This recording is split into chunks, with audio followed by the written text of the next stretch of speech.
Hola, en este video voy a hablar de un nuevo cubo en nuestra tienda, el cual es el Gear Shift 2x2, que es este.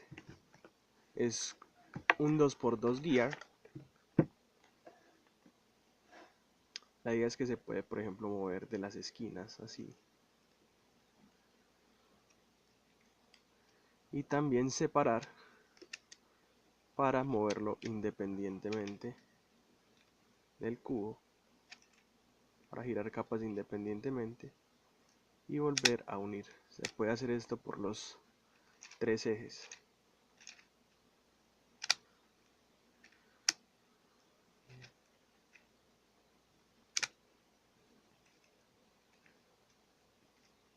Es un cubo bastante sencillo, pensado más que todo en el público infantil o quien quiera un cubo sencillo para su colección.